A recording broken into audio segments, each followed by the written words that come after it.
Bienvenue dans cette nouvelle vidéo où je propose de découvrir ensemble le protocole SSH.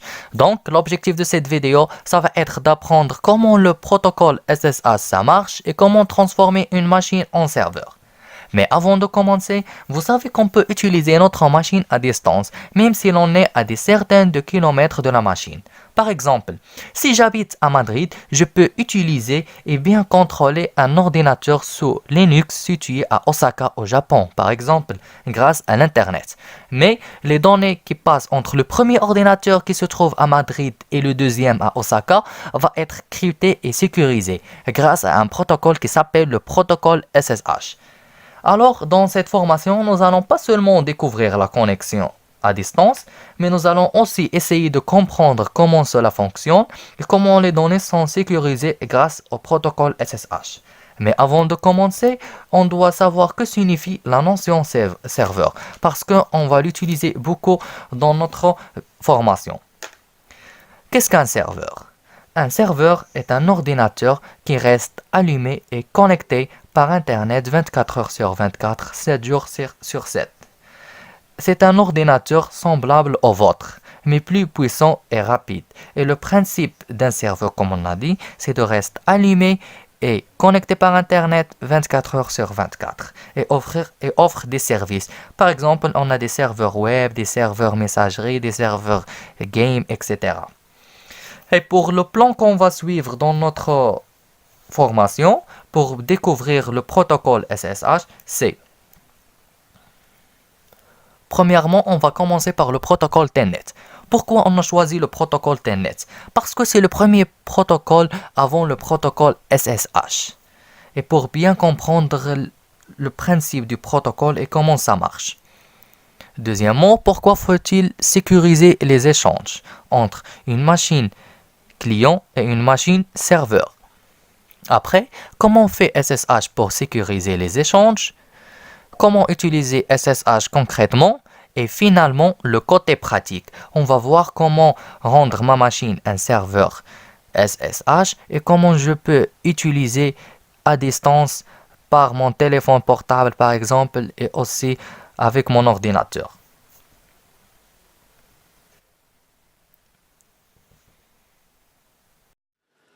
Le Telnet. Le Telnet est un protocole vraiment intéressant de savoir comment il fonctionne. Avant de passer à la définition, il est important de savoir la signification du mot Telnet. Que signifie le Telnet? Le tel signifie le terminal et le net signifie le network. Un terminal network. Alors, qu'est-ce qu'un protocole Telnet? Telnet est un protocole utilisé sur le réseau TCP/IP qui permet de communiquer avec un serveur ou un client en distance. Autrement dit, l'échange des clés de chiffrement en début de connexion. Le Telnet a créé en 1969. Elle est très ancienne. C'est un protocole non sécurisé. Les informations transitant n'étant pas cryptées contrairement à l'SSH. C'est-à-dire, on peut avoir la fonction de piratage pendant la transmission et la communication des informations entre le client et le serveur. Utilisation de protocole Telnet. Une des utilisations majeures de la commande Telnet était de se connecter avec un serveur Telnet qui demandait un identifiant puis un mot de passe et donner une ligne de commande sur la machine distante en échange. Pour cela, il est nécessité de lancement un démon sur la machine hôte, souvent appelée Telnet-T. Cette utilisation est progressivement devenue marginale car le protocole Telnet n'est pas sécurisé. C'est-à-dire, il y a un risque de piratage pendant la transmission des informations entre le serveur et le client. D'autres utilisations, on peut avoir l'accès d'une machine distante pour lire ou écrire un fichier et aussi accès à distance pour configurer un équipement réseau, par exemple un switch ou un routeur. Alors, maintenant, comment ça fonctionne le Telnet? La connexion entre les machines passe par distance ou la communication base sur la communication en distance, utilisation de port 23 et l'identification. Identification, c'est-à-dire le username and le password. Lorsque un client connecte à un serveur ou un routeur via un protocole Telnet, ce dernier utilise le port 23, soit sur l'émetteur et le récepteur, c'est-à-dire soit sur le Telnet client ou le Telnet serveur, ou le contraire. Le nom d'utilisateur et le mot de passe. Ici, la fonction de piratage. La fonction est vraiment non sécurisée.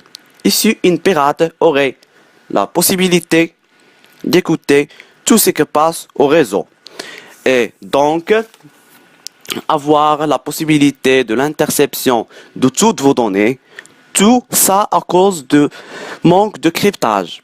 Ce dernier, on va le voir comment ça fonctionne à la suite avec un serveur SSH. Et maintenant, je vais vous montrer comment activer le Telnet sur votre Windows. On va cliquer sur poste de travail ou ordinateur. Après, clic droite, puis propriétés. Après, page d'accueil et panneau de configuration. Après, vous avez cliqué sur désinstaller un programme. Après, vous allez cliquer sur activer ou désactiver des fonctionnalités Windows.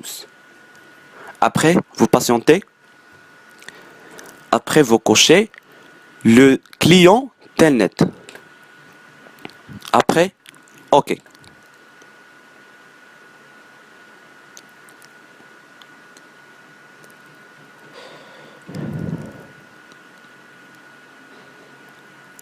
Alors, Windows a effectué les modifications demandées. C'est bon? Fermez, fermez, fermez. On clique sur clavier Windows R. On tape CMT. Après, OK.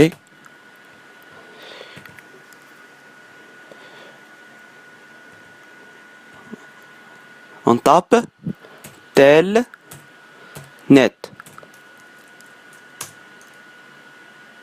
Après, vous avez tapé un point d'interrogation. Après, comme vous voyez, le terminal CMT a donné toutes les commandes qu'on peut les utiliser en Windows avec ce protocole Telnet. Et voilà, on a terminé l'explication du protocole Telnet et on va passer maintenant à l'explication du protocole SSH. Alors maintenant, on va essayer ensemble de découvrir comment le protocole SSH sécurise les données qui passent entre une machine client et une machine serveur. Mais avant tout ça, on va définir qu'est-ce qu'un protocole SSH. On va commencer par qu'est-ce qu'un protocole. Un protocole en informatique est un ensemble de règles qui régissent les échanges de données ou le comportement collectif de processus, ou bien un ensemble d'ordinateurs en réseau. Mais on peut dire pour que deux ordinateurs communiquent entre eux en réseau, ils doivent utiliser le même protocole. C'est un peu comme une langue. Et pour SSH, c'est une abréviation du Secure Shell. Alors SSH est la solution pour sécuriser les données qui passent entre une machine client et une machine serveur. Et aussi pour l'empêcher d'intercepter les données qui transmettent entre le client et le serveur par des pirates. Alors comment on va chiffrer ces données? Pour chiffrer ces données, on va utiliser deux catégories de chiffrement. On a les chiffrements symétriques et les chiffrements asymétriques. On va commencer avec le chiffrement symétrique. C'est la méthode de chiffrement la plus simple à comprendre. Avec cette méthode, on utilise une clé pour chiffrer les messages. Par exemple, imaginons qu'un client veut envoyer un message. Alors ce message sera crypté avec une clé. On va prendre par exemple comme clé Open. Voilà notre message est crypté avec la clé Open grâce à des algorithmes de cryptage. Et après, si on veut décrypter notre message, on va utiliser la même clé Open. Voilà un exemple. Notre message chiffré, on va le déchiffrer avec la clé Open. Et voilà notre message est bien déchiffré. Alors, les deux machines qui chiffrent et déchiffrent doivent connaître la clé.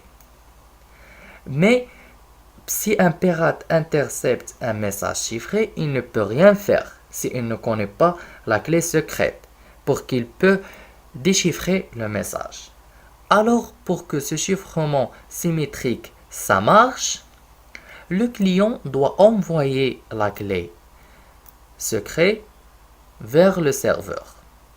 Mais le problème, si un pirate utilise des logiciels du scan sur le réseau, il peut voir la clé qui est Open. Alors le pirate, il va déchiffrer tous les messages chiffrés qui passent sur le réseau, car la clé est envoyée en clair au début. Alors le chiffrement symétrique est puissant, mais il y a un gros défaut. C'est pour ça qu'on va utiliser le chiffrement asymétrique pour qu'on peut chiffrer le message secret. Le chiffrement asymétrique. Ce type de chiffrement utilise une clé pour chiffrer et une autre pour déchiffrer. Par contre, le chiffrement symétrique utilise qu'une seule clé à la fois pour chiffrer et pour déchiffrer. Alors qu'on a dit, il y a donc deux clés. Une clé qui s'appelle la clé publique et l'autre clé s'appelle la clé privée. La clé publique sert seulement à chiffrer et pour la clé privée, il sert seulement à déchiffrer. Ces deux clés sont générées automatiquement par un ordinateur. Prenons par exemple un ordinateur qui va générer une clé publique et une clé privée qu'on va utiliser prochainement dans les prochaines opérations. Comme exemple, on va prendre un message et on va le crypter bien sûr grâce à la clé publique déjà générée par l'ordinateur. Et grâce aussi des algorithmes de cryptage, notre message sera crypté. Alors si on veut décrypter le message, on va utiliser bien sûr la clé privée déjà générée par l'ordinateur. Et voilà, notre message est bien décrypté. C'est pour ça qu'on appelle ce type de chiffrement un chiffrement asymétrique. Parce qu'il faut deux clés différentes. L'une pour chiffrer et l'autre pour déchiffrer. Et pour la clé publique peut être transmise en clair sur le réseau, ce n'est pas grave si un pirate l'intercepte parce que cette clé sert seulement à chiffrer les messages. Mais dans le chiffrement symétrique, c'est un problème. Parce que si un pirate a connu la clé symétrique, il peut chiffrer et déchiffrer tous les prochains messages. Alors le SSH combine les deux méthodes de chiffrement. Les chiffrements asymétriques et aussi les chiffrements symétriques. Et maintenant, on va voir les étapes de la création d'un canal sécurisé avec SSH entre une machine client et une machine serveur. La machine serveur génère deux clés. Une clé privée bien sûr pour déchiffrer les messages et une clé publique pour chiffrer les messages. Alors la machine serveur envoie la clé publique vers la machine client. Et même si un pirate a connu la clé publique, mais désolé pour lui, elle sert seulement à chiffrer les messages. Après la reçue de la clé publique depuis le serveur, la machine client génère un code symétrique. Oui, un code symétrique. On va prendre par exemple comme code Open. Après, il crypte la clé symétrique grâce à la clé publique déjà reçue par le serveur. Voilà notre clé symétrique Open cryptée. Et si un pirate a connu la clé, mais il doit aussi connaître la clé publique pour qu'il peut déchiffrer ce message. Après, ce message sera envoyé vers le serveur. Ce serveur, qu'il connaît déjà la clé privée pour déchiffrer ce message ainsi la clé publique, parce que c'est lui qui a envoyé la clé publique vers la machine client. Il va utiliser la clé privée pour décrypter la clé symétrique. Et voilà, maintenant le serveur a connu la clé symétrique. Maintenant, le client et le serveur connaissent tous les deux la clé symétrique et ils peuvent donc s'envoyer des messages chiffrés de manière symétrique en toute tranquillité. Alors maintenant, on va passer à la côté pratique et on va voir comment transformer ma machine en serveur et comment se connecter via SSH à partir d'une machine Linux ou Windows et aussi par mon téléphone portable. Assez de théorie et passons maintenant à la pratique. Maintenant, on va essayer ensemble de voir comment transformer votre ordinateur en serveur. Alors, il faut tout simplement installer le paquet OpenSSH Server.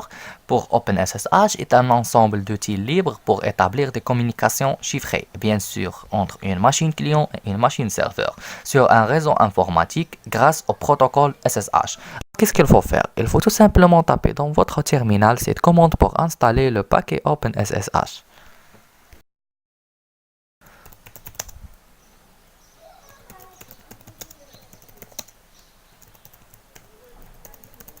Voilà. On tape Y pour continuer.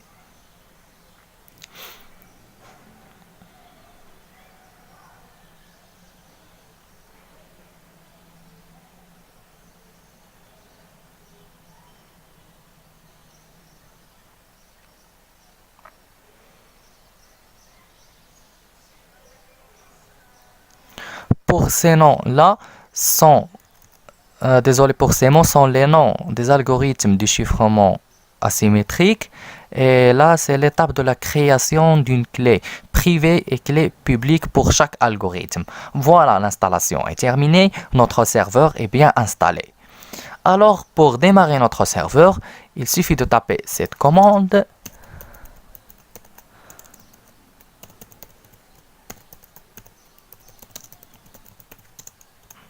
Voilà, notre serveur est bien démarré.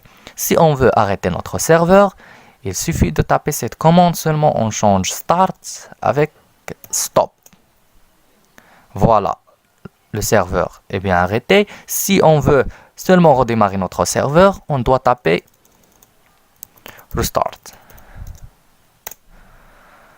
Voilà, maintenant tout est clair, je crois. On a fait comment installer le paquet OpenSSH Server, comment démarrer notre serveur, comment l'arrêter et comment le redémarrer. Pour notre serveur, il existe une configuration. Si vous voulez le voir, il suffit de taper cette commande, mais autant que vous êtes des débutants, c'est pas la peine de la modifier. Edit, etc, SSH, config.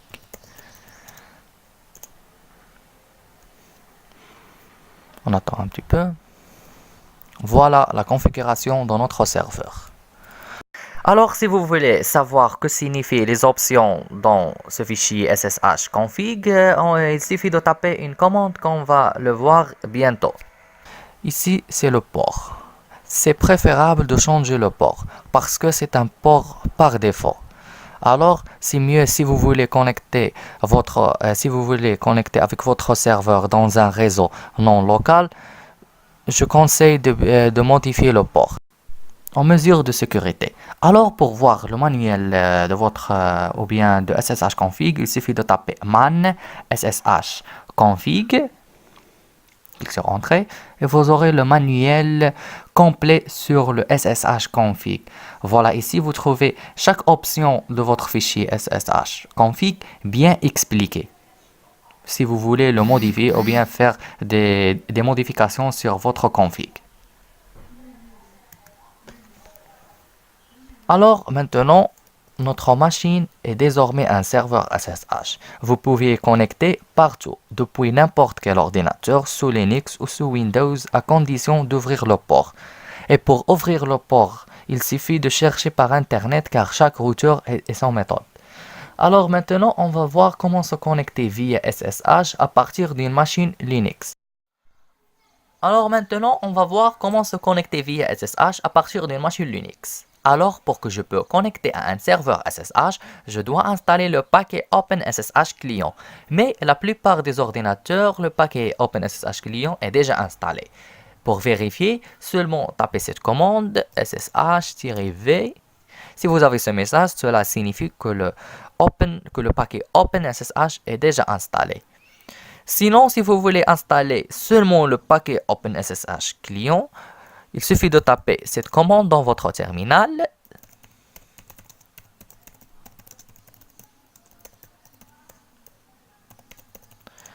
Voilà, il me dit que vous avez déjà installé ce paquet. Alors maintenant, tout est prêt.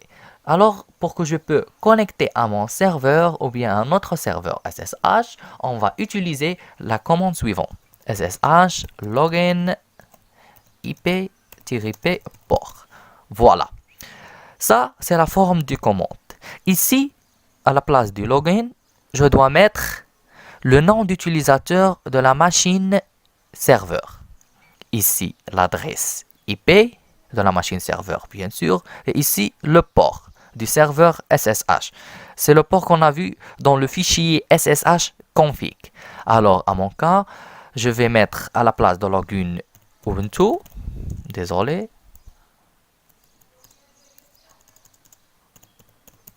Et à la place de l'adresse IP, je vais mettre localhost parce que je travaille dans un réseau local.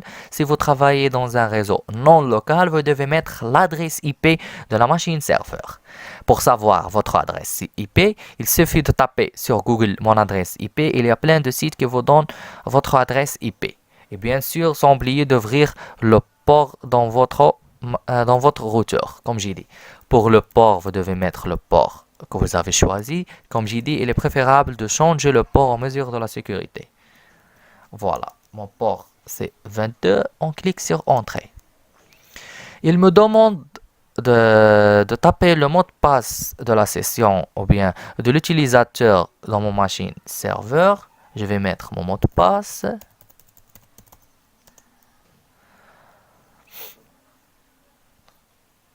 Et voilà, maintenant, nous sommes connectés avec le serveur. Et on peut utiliser les commandes de Linux, bien sûr. Et vous pouvez effectuer toutes les opérations que vous voulez, comme si vous étiez chez vous. Alors maintenant, on va voir comment connecter en SSH à partir d'une machine Windows.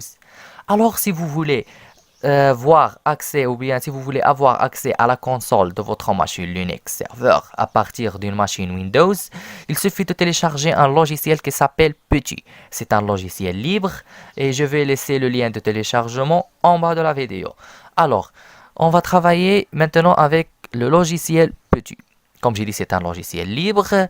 Ici, c'est très simple. On a ici hostname or IP address. Ici, on doit mettre l'adresse IP de machine serveur. Notre adresse, parce que je travaille dans un réseau local, je dois mettre ça. Ou bien localhost. Pour le port, je travaille avec le port par défaut, c'est 22. Alors là, c'est le type de connexion. On a Telnet, SSH, etc. On va sélectionner SSH, c'est déjà sélectionné par défaut. On clique sur Open. Alors, si vous avez ce problème, seulement on doit faire des réglages sur le côté réseau de l'application VirtualBox. Vous devez aller ici sur le paramètre de réseau. Après, avancer. Redirection de port. Alors maintenant, on va ajouter un port sous le nom SSH. Et pour le protocole, on va choisir TCP. Pour le port hot, on va choisir par exemple 2022. Et pour le port invité, on doit mettre le port du serveur SSH qu'on a choisi dans le SSH config. Dans mon cas, c'est 22. On clique sur OK. Voilà. OK. Maintenant, c'est bien. En revenant sur notre logiciel petit, on va mettre l'adresse locale. Pour le port, on doit mettre le port hot qu'on a choisi ici. Voilà. Voilà, le port hot, c'est 2022. À la place de 22, on doit mettre maintenant 2022.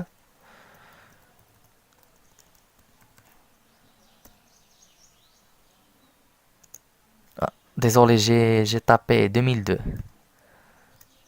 Voilà. 126. Je vais mettre localhost 2022.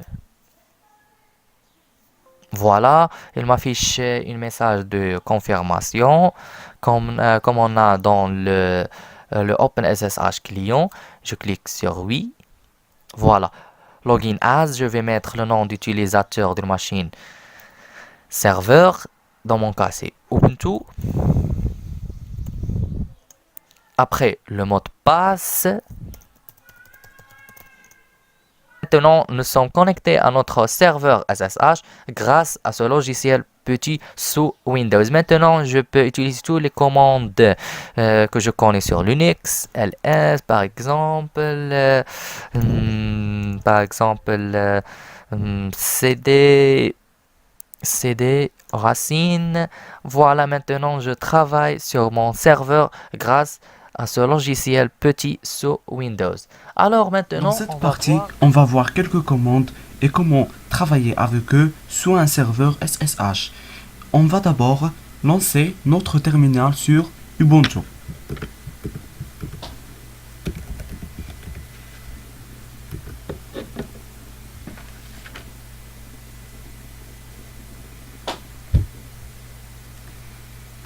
Premièrement, avec n'importe quelle chose, on va d'abord installer le serveur dans le terminal de Ubuntu. On va taper sudo apt install open ssh serveur. Il va demander le mot de passe, on va le entrer. OK. Voilà, l'installation est terminée. Maintenant, on va taper if config pour avoir l'adresse IP.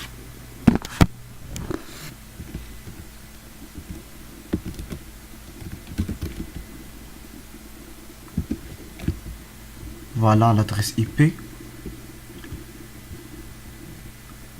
On va faire copier et on va lancer le logiciel qui s'appelle Petit. Vous devez le télécharger. On fait coller. On va essayer de se connecter sur ce logiciel pour avoir un terminal client. Après, open. On va cliquer sur non. Voilà. Le login, c'est Ubuntu.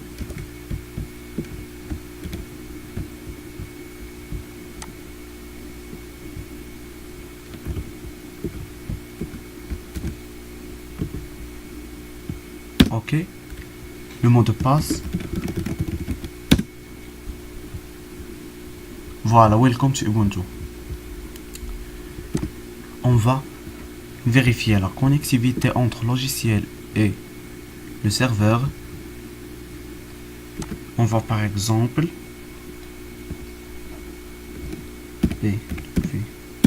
voilà, Ubuntu.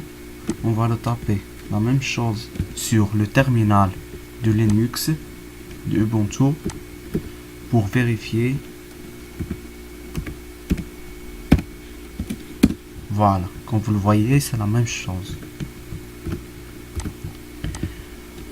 Et maintenant, on va fermer le terminal. On va travailler avec celle-là. On va commencer avec des commandes de base.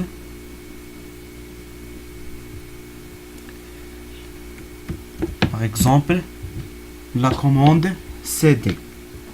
C'est une commande qui permet de se déplacer vers le répertoire spécifié. Par exemple, j'ai un fichier. On va essayer de créer un fichier qui s'appelle mkadir momo, par exemple. Voilà. C'est une commande qui permet de déplacer vers le répertoire spécifié. Pour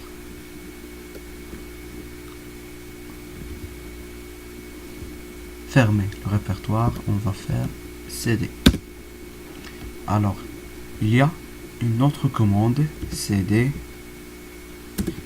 tirer. C'est une commande qui permet de remettre dans le répertoire où vous étiez précédemment. Voilà. Le répertoire de précédent, c'est moment. Voilà.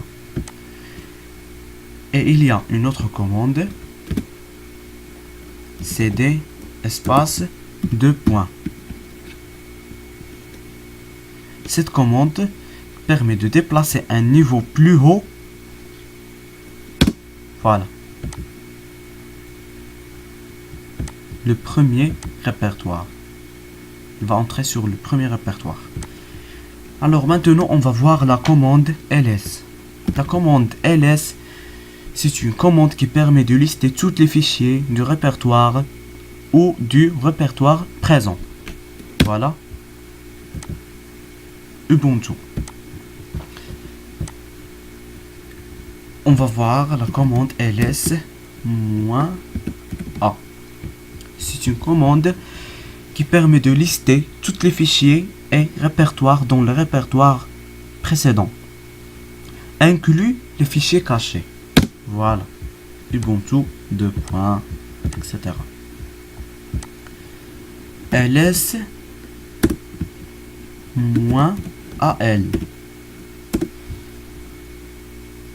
ou bien -l. C'est une commande qui permet de lister tous les fichiers du répertoire présent de manière structurée. Entrée, voilà. Il va donner le path, le nom, la date et l'heure, etc. ls-al. C'est une commande qui permet de lister tous les fichiers du répertoire présent de manière structurée, inclus les fichiers cachés. Voilà, entrée. Voilà. Maintenant, on va passer aux commandes, aux nouvelles commandes qui s'appelle du. Du, c'est une commande qui permet de indiquer l'utilisation de l'espace disque. Voilà. Il va donner l'espace disque de chaque répertoire. Par exemple, du -h. C'est une commande qui permet d'indiquer l'utilisation d'espace disque par répertoire en format lisible. Voilà, entrée. Voilà, comme vous le voyez. 4 kilos par exemple, 16, 20 mégas, etc. Maintenant, je vous donne un exemple d'une commande combinée. Par exemple, du espace -la étoile. Du -la espace étoile. Voilà. Voilà. C'est une commande qui permet de retourner la taille de tous les fichiers dans le répertoire présent ainsi que c'est sous répertoire. Voilà. Le répertoire et le sous-répertoire.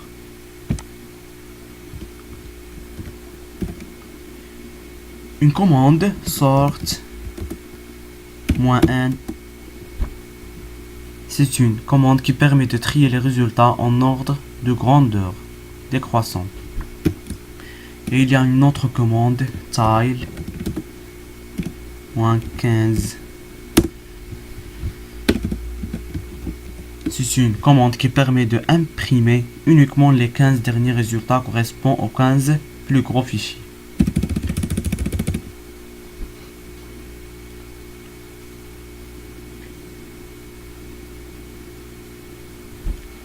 On passe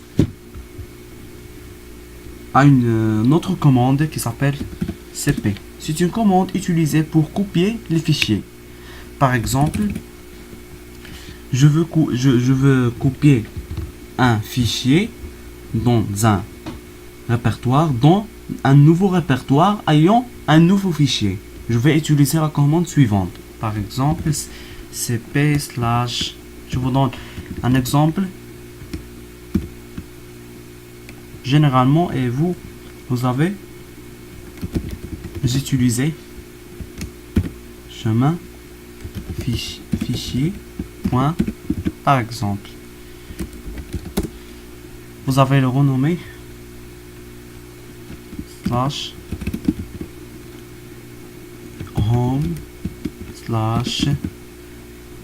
nouveau chemin /nouveau fichier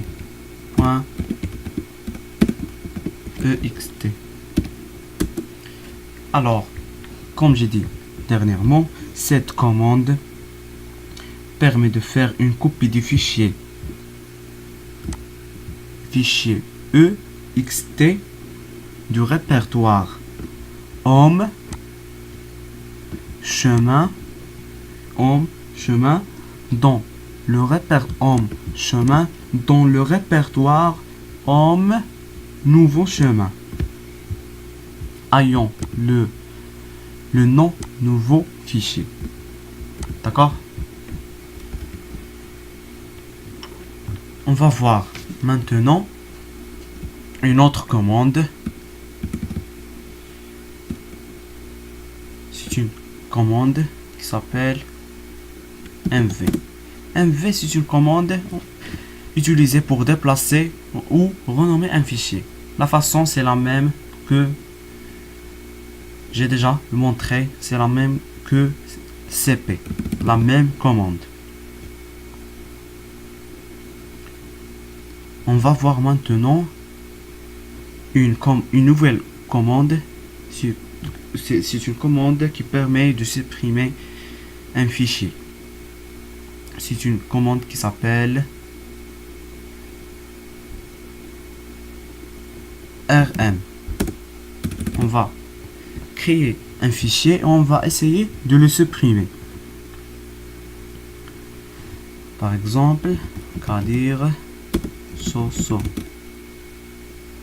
Alors, ls, on va cd mkadir Soso, par exemple, ls. Voilà. On va essayer de le supprimer.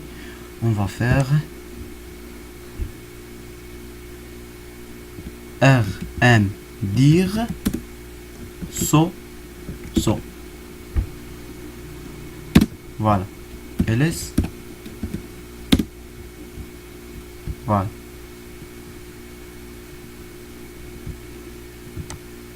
Il a supprimé dans répertoire.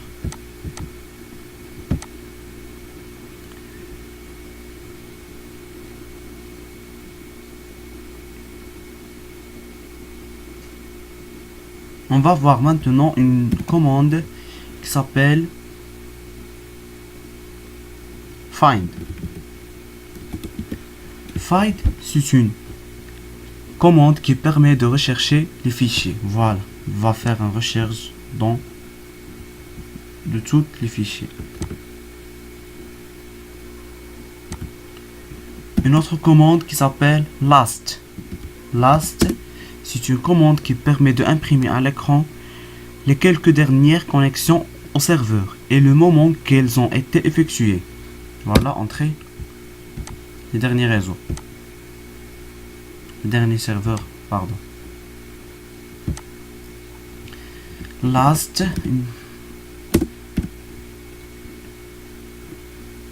moins 20.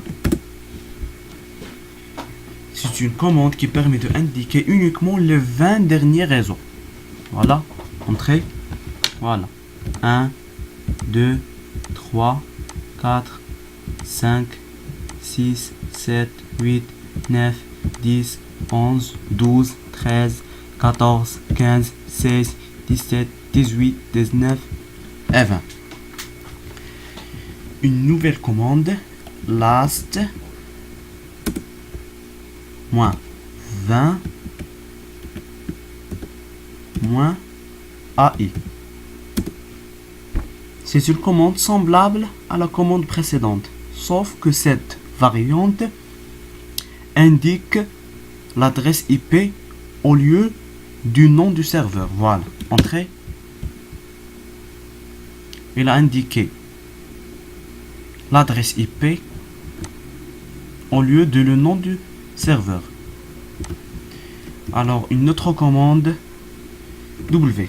C'est une commande qui permet d'imprimer à l'écran l'information des connexions actives au serveur. Voilà.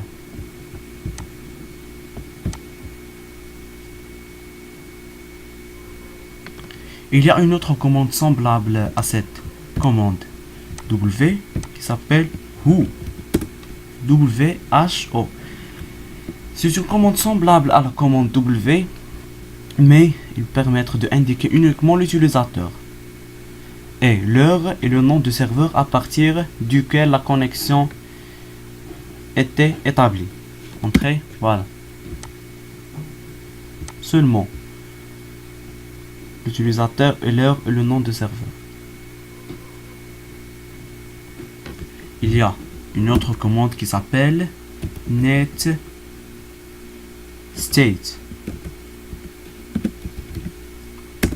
C'est une commande qui permet d'imprimer à l'écran toutes les connexions réseau actives. Voilà. Il va imprimer toutes les connexions réseau actives. Net state -rn. C'est une commande. Pardon.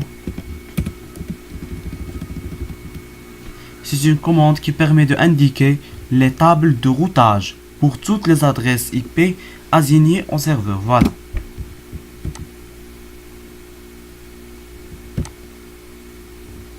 Il y a une autre commande qui s'appelle top. Top, c'est une commande qui permet de dresser une table de tous les processus actifs ainsi que leur utilisation en temps réel. Voilà. Il va dessiner un tableau de tous les processus.